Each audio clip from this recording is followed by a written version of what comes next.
नमस्कार, TV 27 news देख रहे हैं आप और मैं हूं आपके साथ दिनकर आनंद।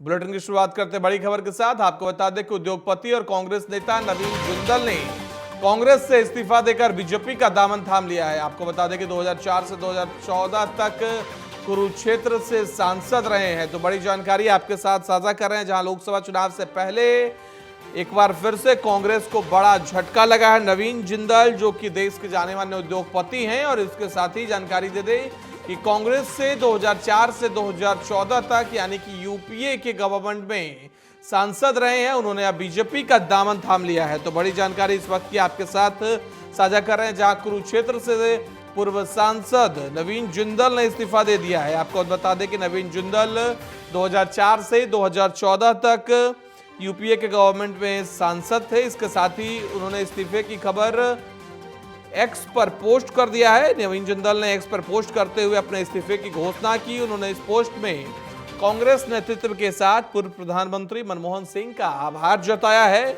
और उन्हें धन्यवाद कहा। नवीन जिंदल के बीजेपी में जाने की अटकलें थी और आज शाम अपने इस्तीफे के तुरंत बाद वह बीजेपी में शामिल भी हो गए। नवीन जिंदल ने एक्स पर पोस्ट करते हुए लिखा कि मैंने 10 वर्ष कांग्रेस पार्टी के कुरुक्षेत्र के सांसद के रूप में संसद में प्रतिनिधित्व किया।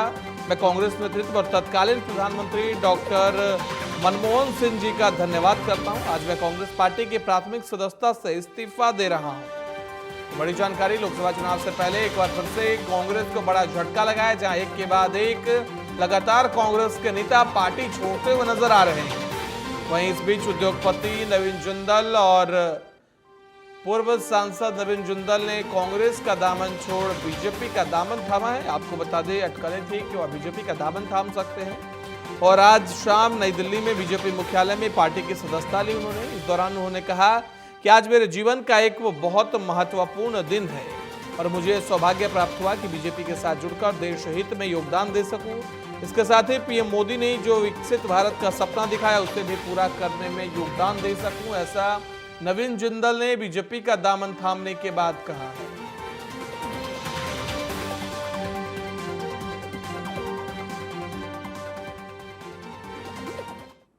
वहीं दूसरी बड़ी खबर गाजियाबाद से निकलकर सामने आ रही है, जहां केंद्रीय मंत्री जनरल वीके सिंह 2024 का लोकसभा चुनाव नहीं लड़ेंगे। बड़ी जानकारी इस वक्त की आपके साथ साझा कर रहे हैं। उन्होंने कहा है कि मैं 2024 का चुनाव नहीं लड़ूंगा। गाजियाबाद से बीजेपी से सांसद हैं वर्तमान में जनरल वीके सिंह। इसके साथ ही आपको जानकारी दे दें कि अटकलें यह थी कि इस बार के लोकसभा चुनाव में बीजेपी आलाकमान उन्हें टिकट नहीं दे सकता था। इस वजह से उन्होंने पहले ही चुनाव लड़ने से अपने आप को पीछे किया है। बता दें कि आरकेएस भदौरिया आज बीजेपी में शामिल हुए हैं और अटकलें हैं कि बीजेपी उन्हें गाजियाबाद से उम्मीदवार बना सकती है। वहीं गाजियाबाद से वर्तमान सांसद और केंद्रीय मंत्री वीके सिंह ने चुनाव लड़ने से इनकार किया है। तो बड़ी जानकारी आपके साथ साझा कर रहे हैं, जहां केंद्रीय मंत्री जनरल वीके सिंह ने चुनाव लड़ने से इनकार किया। वहीं बता दें कि आरकेएस भदौरिया जो कि आगरा के रहने वाले हैं और अटकलें हैं कि अब वो बीजेपी में शामिल हो गया, तो इस बार बीजेपी उन्हें गाजियाबाद से टिकट दे सकती है। तो केंद्रीय मंत्री जनरल वीके सिंह ने चुनाव लड़ने से इनकार किया है। इसके साथ ही आपको बता दें कि बीजेपी की तरफ से भी कई नामें ऐसे निकलकर सामने आ रही है जो 24 के लोकसभा चुनाव लड़ने से अपने आप को पीछे कर रही हैं। इसमें गौतम गंभीर दिल्ली से सांसद थे, क्रिकेटर हैं, और इसके साथ ही बता दें कि डॉक्टर हर्षवर्धन ने भी अपना नाम पीछे किया। साथ ही बता दें कि गुजरात से भी कई ऐसी उम्मीदवारों ने अपने नाम को पीछे किया है। उसके बाद अब गाजियाबाद से बीजेपी सांसद वीके सिंह का यह बयान निकलकर सामने आया है कि अब वह चुनाव नहीं लड़ेंगे। तो लोकसभा चुनाव को लेकर बड़ी जानकारी आपके साथ साझा कर रहे हैं, जहां गाजियाबाद से बीजेपी सांसद जनरल वीके सिंह ने अपना नाम पीछे किया है। वह चुनाव नहीं लड़ना चाहते हैं, लेकिन अटकल यह थी कि इस बार बीजेपी आलाकमान उनका टिकट काट सकता था और आज ही आरकेएस भदौरिया ने बीजेपी ज्वाइन किया और इसके साथ ही अटकल यह है कि उन्हें इस बार टिकट दिया सकता है। तो केंद्रीय राज्य मंत्री और पूर्व सेना प्रमुख वीके सिंह ने लोकसभा चुनाव 2024 का नहीं लड़ने की घोषणा की। उन्होंने कहा है कि उनके लिए यह निर्णय लेना आसान नहीं था। वो अपनी ऊर्जा और समय नई दिशाओं में ले जाना चाहते हैं, जहां देश की सेवा अलग अलग तरीके से करेंगे। केंद्रीय मंत्री वीके सिंह ने अपने आधिकारिक एक्स हैंडल पर पोस्ट कर लिखा है कि मैंने सैनिक के रूप में इस राष्ट्र की सेवा में अपना सारा जीवन समर्पित किया। पिछले अगर 10 सालों की बात करूं तो मैंने गाजियाबाद को एक विश्व स्तरीय शहर बनाने के सपनों को पूरा करने के लिए बहुत परिश्रम किया है। इस यात्रा में देश और गाजियाबाद के नागरिकों के साथ साथ बीजेपी के सदस्यों का जो विश्वास और प्रेम मुझे प्राप्त हुआ उसके लिए मैं आभारी हूं। यह भावनात्मक बंधन मेरे लिए अमूल्य है। तो इस वक्त की बड़ी जानकारी आपके साथ साझा कर रहे हैं, जहां केंद्रीय मंत्री वीके सिंह ने ट्वीट कर यह घोषणा की कि 2024 का लोकसभा चुनाव वो नहीं लड़ेंगे और इसके साथ ही उन्होंने यह भी लिखा है कि उनके लिए यह निर्णय लेना आसान नहीं था। वो अपनी ऊर्जा और समय नई दिशाओं में ले जाना चाहते हैं, जहां देश की सेवा अलग अलग तरीके से वह करेंगे। इसके साथ ही आपको बता दें कि 2014 से गाजियाबाद से सांसद हैं जनरल वीके सिंह। 2014 में बीजेपी में शामिल हुए थे और लोकसभा चुनाव में उत्तर प्रदेश की गाजियाबाद सीट से सांसद के रूप में चुने गए थे। 2019 के लोकसभा चुनाव में भी वह गाजियाबाद से जीते। वीके सिंह वर्तमान में सड़क परिवहन और राज्य मार्ग मंत्रालय उनके पास है।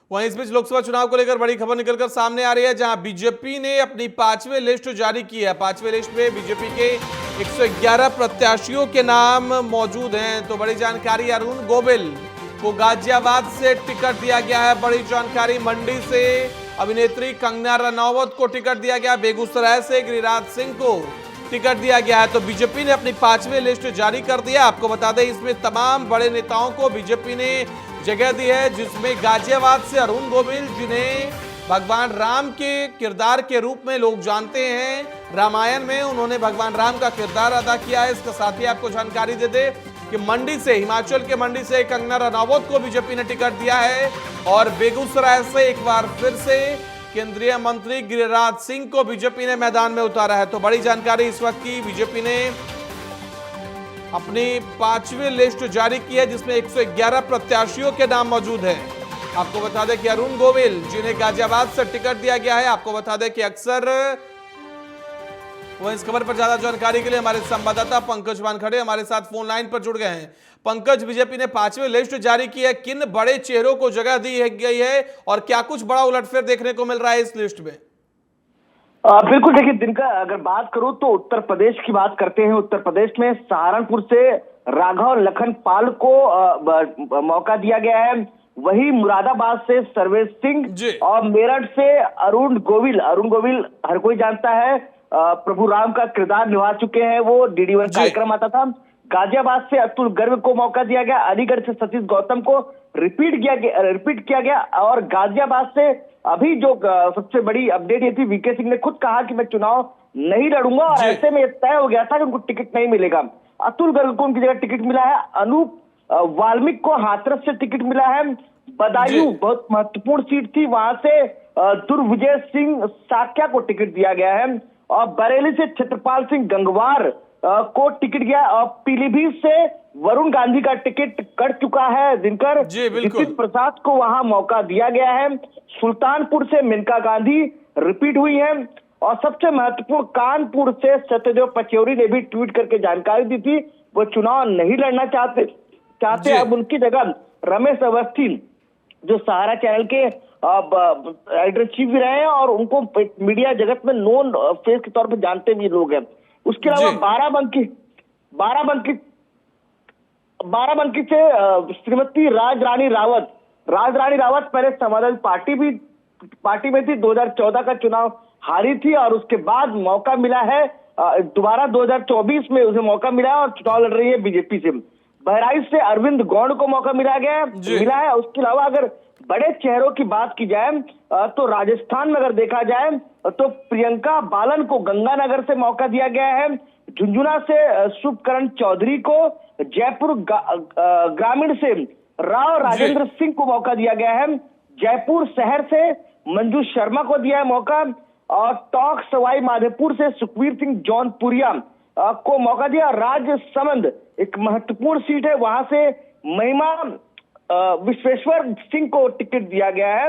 ऐसे अगर जी बात बिल्कुल की तो और पंकज, भी लेकिन ऐसे में सवाल यह है कि कौन कौन से ऐसे सीट है जहां पे बीजेपी ने उलटफेर किया है। आपने जिस तरीके से बताया, पीलीभीत से इस बार वरुण गांधी का टिकट काट दिया गया है। वरुण गांधी को लेकर खबर आई थी कि उन्होंने नॉमिनेशन फॉर्म भरा है। इसका मतलब संदेश यह है कि क्या वो निर्दलीय चुनाव में उतरेंगे?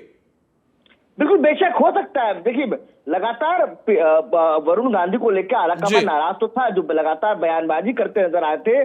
किसान आंदोलन के दौरान किसानों के हक की बात करते नजर आए थे, उनके फेवर में लिख रहे, सरकार के जी अपोज में लिखते नजर आए थे। तो वो नाराजगी जरूर भारतीय जनता पार्टी में रही होगी, इसीलिए मेनका गांधी को मौका दिया गया और जी पीलीभीत से वरुण गांधी को मौका नहीं दिया गया।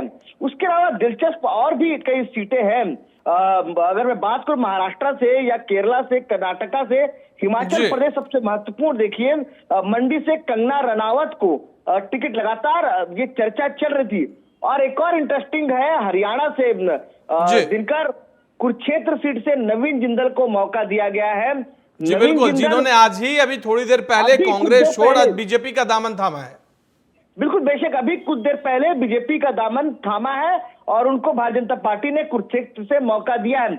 वो कुरुक्षेत्र से पहले भी सांसद रहे हैं 2004 से 2014 के बीच में। जी बिल्कुल और पंकज, ऐसे में यानी यह माना जाए कि नवीन जिंदल की साठगांठ बात पहले से ही बीजेपी में हो चुकी थी। उसके बाद उनको यह फाइनल उनको ये जजमेंट दे दिया गया कि आप इस बार लोकसभा चुनाव के लिए आपको टिकट दिया जा रहा, तब उन्होंने कांग्रेस की सदस्यता छोड़ी है। बिल्कुल बेशक स्वाभाविक सी बात है, क्योंकि कुछ देर पहले एक अपने निजी जी कार्यक्रम में व्यस्त थे। उसके बाद वहां से तुरंत आते ही वो भारतीय जनता पार्टी ज्वाइन करते हैं और उसके बाद उसके आधे घंटे बाद ये सीट अनाउंस हो जाती है। तो मतलब लगभग तय था कि जी वो भारतीय जनता पार्टी ज्वाइन करेंगे।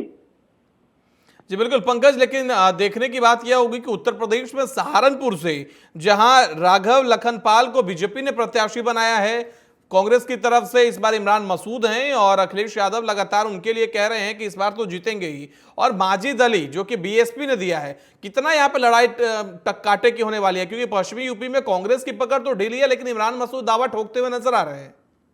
बिल्कुल बेशक, देखिए सहारनपुर एक ऐसी हॉट सीट है जहां लगातार लोगों की दिलचस्पी बनी रहती है। और ऐसे में बीजेपी ने जो तमाम चेहरे उतारे हैं, उस बीजेपी हो या समाजवादी पार्टी, जब कांग्रेस हो या बीएसपी हो, ये स्वाभाविक सी बात है। कुछ इंटरेस्टिंग के तौर पर देखा जाए, अगर पुराने नतीजे देखे जाए तो पुराने नतीजों में सबसे महत्वपूर्ण यहाँ पे अगर सीट देखे जाए तो 2019 में बहुजन समाजवादी पार्टी के पास एक सीट थी और वहां से हाजी फजलुर रहमान जीतते नजर आए थे। तो कहीं ना कहीं इस चुनाव को इंटरेस्टिंग करने के लिए तीनों, चाहे भारतीय जनता पार्टी की तरफ से इमरान मसूद हो या बीएसपी के तरफ से जो पुराने माजिद अली, उनको मौका दिया गया हो, या भारतीय जनता पार्टी की तरफ से नए चेहरे के तौर पे जो उतारे गए हैं उनको मौका दिया गया हो, तो तमाम लोगों पे कहीं ना कहीं भारतीय जनता पार्टी कोशिश कर रही है कि राघव लखनपाल जीत कर नजर आए। लेकिन उसके अलावा और इंटरेस्टिंग अगर बात की जाए, जो अभी जो लिस्ट आई है दिनकर, उसमें बिहार बड़ा इंटरेस्टिंग है। बिहार में अगर देखेंगे, पश्चिम चंपारण से संजय जायसवाल जो पूर्व अध्यक्ष रहे हैं, बिल्कुल बिहार के बीजेपी के प्रदेश अध्यक्ष रहे हैं पहले वो, और लगातार चर्चा में भी रहे थे वो। बिल्कुल बेशक बिल्कुल दिनकर। उसके अलावा पूर्वी चंपारण से राधा मोहन सिंह है, वो भी बड़े चेहरे हैं और पार्टी में अच्छा दखल रखते हैं। मधुबनी से अशोक कुमार यादव हैं और औरैया से प्रदीप कुमार सिंह हैं और दरभंगा से गोपाल सिंह ठाकुर है। मुझे याद आ रहा है गोपाल सिंह ठाकुर फिर से रिपीट किया गया, इसके पहले भी मौका भारतीय जनता पार्टी ने उन्हें दिया है। उसके अलावा मुजफ्फरपुर से राजभूषण निषाद है। अगर इंटरेस्टिंग नामों की बात की जाए तो सारण से राजीव प्रताप रूडी, बहुत पूर्व मंत्री भी रहे हैं, भारतीय जनता पार्टी में यंग चेहरे के तौर पे जाना जाता है। उसके अलावा पायलट भी अमन। जी बिल्कुल पंकज, लेकिन जैसा आप बिहार की सीटों को लेकर इंटरेस्टिंग बता रहे हैं, बक्सर से अश्विनी चौबे की जगह इस बार मिथिलेश तिवारी को टिकट दिया गया है। ये अपने आप में क्या एक चौंकाने वाला फैसला नहीं है? बिल्कुल बेशक, मैं उसी का जिक्र करने वाला था कि एक लगातार जिस तरह से, क्योंकि अश्विनी चौबे की उम्र का तगादा था और कहा जा रहा था टिकट कटेगा, लेकिन दूसरी तरफ अगर उम्र के लिहाज से देखा जाए तो गिरिराज सिंह की भी उम्र ज्यादा थी। तो ऐसे में भारतीय जनता पार्टी ने बेगूसराय से गिरिराज सिंह पर भरोसा जताया और बक्सर से मिथिलेश तिवारी पे, मतलब अश्विनी चौबे को मौका नहीं दिया। ये बड़ा इंटरेस्टिंग है। उसके अलावा अगर आप और भी नामों को देखेंगे तो नित्यानंद राय गृह राज्य मंत्री है, उनको भी मौका मिला है। रविशंकर प्रसाद को दोबारा तीसरी बार फिर मौका मिला है। रामकृपाल यादव को भी मौका मिला है। आरा जी। से आरके सिंह को मौका मिला है, केंद्रीय मंत्री हैं। और मिथिलेश तिवारी, शिवेश राम सासाराम से, औरंगाबाद से सुशील कुमार सिंह और जी। नवादा से विवेक ठाकुर। अच्छा, इसमें एक और नाम इंटरेस्टिंग है, सुशील कुमार मोदी का नाम नहीं है इसमें। जी बिल्कुल। वो भी तो कई ऐसे नाम है जिसको लेकर चर्चा चल रही थी कि उतारा जा सकता है, उनका नाम नहीं है। अब देखना होगा बिहार से जेडीयू ने अपनी लिस्ट उतारी, उसमें क्या कुछ नए नामों पर ऐलान होगा, क्या फिर जेडीयू पे पुराने कैंडिडेट पे ही भरोसा जताती है। जी बिल्कुल पंकज, लेकिन इसी के साथ झारखंड की भी बात कर लीजिए। झारखंड के दुमका के मौजूदा सांसद का टिकट काट के सीता सोरेन को बीजेपी ने टिकट दे दिया है। सीता सोरेन ने हाल में ही बीजेपी की सदस्यता लिया था उन्होंने, और आज उन्हें टिकट दे दिया गया। बीजेपी जो अपने मौजूदा सांसद का टिकट काट रही है, क्या वो जनता के फीडबैक पे काट रही है या फिर जिताऊ कैंडिडेट को देख रही है? मुझे याद आ रहा है ठुमका से भारतीय जनता पार्टी ने पहले ही अपना अनाउंसमेंट कर रखा था, प्रत्याशी का नाम भी बिल्कुल, सुनील ऐलान कर सोरेन दिया नाम था। के प्रत्याशी का बीजेपी ने अनाउंसमेंट किया था, आप सही बता रहे हैं, लेकिन अब सीता सोरेन को दिया गया टिकट। बिल्कुल बेशक, मैं वही कह रहा हूँ कि अब ऐसे में सीता नाम भी चर्चा चली कि सीता सोरेन या तो उनकी बेटी को इस लोकसभा सीट से मौका दिया जा सकता है। हाल ही में 4 दिन, मुझे याद है 1 हफ्ते पहले ज्वाइन किया और मैंने उनसे बात भी की थी, तो उनको ठुमका से मौका दिया गया है। उसके अलावा और देखिए ये बड़ा इंटरेस्टिंग ये है कि जो उनके देवर हैं हेमंत सोरेन, वो जेल में हैं कि, और उनके अलावा लगातार कश्मकश भी लगातार बनी रही मुख्यमंत्री बनने को लेकर, और वो नाराज हुई और पार्टी छोड़ के उन्होंने भारतीय जनता पार्टी का दामन थामा है। तो ये चुनाव झारखंड के लिए बड़ा इंटरेस्टिंग होगा। सीता सोरेन होगी और एक पूरा परिवार एक तरफ होगा और उनकी बहू एक तरफ होगी। तो ये भी, और देखिए बहू की राजनीति अगर दिनकर देखें तो उत्तर प्रदेश में भी नजर आती है। यादव परिवार में बहू भारतीय जनता पार्टी में और पूरा कुनबा समाजवादी पार्टी में, वैसे ही जेवे में पूरा कुनबा है और बहू जो है वो भारतीय जनता पार्टी में। तो ये भी एक इंटरेस्टिंग, धनबाद से डुलू महतो को मौका दिया गया है और चतरा से कालीचरण सिंह को मौका दिया गया है, ये भी इंटरेस्टिंग है। और उसके अलावा और भी अन्य राज्य, केरला की बात कर ले तो केरला में भी वायनाड में कांग्रेस पे राहुल गांधी के खिलाफ श्री के सुरेंद्रम को उतारा गया है। ये भी इंटरेस्टिंग होगा क्योंकि राहुल गांधी माना जा रहा है कि बड़े सेफ सीट से चुनाव लड़ते हैं, चाहे इसके पहले अमेठी चुनाव लड़ते रहे हो या तो फिर अभी वायनाड से। तो वायनाड में बीजेपी ने नए प्रत्याशी के तौर पे के सुरेंद्र को उतारा है। उसके अलावा अलातुर से डॉक्टर TN सरासू, इसके अलावा एर्नाकुलम से KS राधाकृष्णन और कोलम से G कृष्ण कुमार को उतारा है। और मैं महाराष्ट्र की बात कर लूं दिनकर, तो महाराष्ट्र में गोंदिया भंडारा जो सीट है वहां से सुनील मेंढे, इसके पहले भी वो सांसद रहे हैं, उनको फिर मौका दिया गया है। गढ़चिरोली चिमोर से अशोक महादेव राव नेते, इनको पहले भी भारतीय जनता पार्टी ने उतारा था और फिर दोबारा मौका दिया है नेते को। इसके अलावा सोलापुर से राम सातपुते नए चेहरे के तौर पर उतारा गया है। तो ये भी इंटरेस्टिंग होगा महाराष्ट्र की राजनीति में। बाकी अभी एकनाथ शिंदे ने अपनी और अजित पवार ने जो अपने उम्मीदवार उनके नामों का ऐलान नहीं किया है।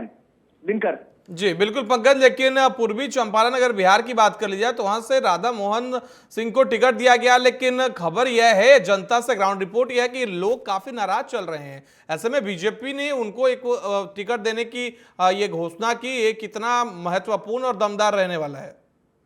देखिए राधा मोहन सिंह वरिष्ठ नेता है भारतीय जनता पार्टी के, और उसके अलावा अगर आप देखें तो लगातार कई समय से बीमार भी चल रहे थे। ऐसे में भारतीय जनता पार्टी ने दोबारा मतलब एक तरह से कहा तीसरी चौथी बार मौका देख के कहीं ना कहीं पार्टी ने भरोसा जताया है।